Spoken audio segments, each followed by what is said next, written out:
দর্শক মণ্ডলী দেখতে পারতেছেন আমার সামনে বিশাল বড় একটি আগার গলই, খুবই সুন্দর একটি নৌকা। আমাদের ঐতিহ্যবাহী বাইসের নৌকা বলে এটাকে।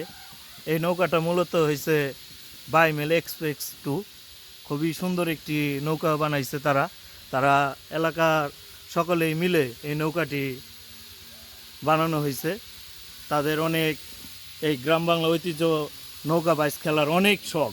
আমাদের এদিকে এই বাইচ খেলাটা খুবই মনের ভিতরে ঐতিহ্যবাহী, এটা ধরে রাখছে, সবসময় ধরে রাখার চেষ্টা করছে তারা। তাদের কইলাম আর একটা নৌকা ছিল, ওই নৌকাটা 15 বছর 16 বছর হয়ে গেছে, আবারও নতুন করে নতুন রূপে আরেকটি নৌকা তারা বানাইছে। আপনারা দেখেন, আর ভিডিওগুলো বেশি বেশি শেয়ার করে দিবেন, অন্যকে দেখার সুযোগ করে দিবেন। ভিডিও করার দায়িত্ব আমাদের, দেখার দায়িত্ব দর্শকের। আপনারা সকলে ভালো থাকবেন, সুস্থ থাকবেন। জয় হোক বিশ্ব মানবতা।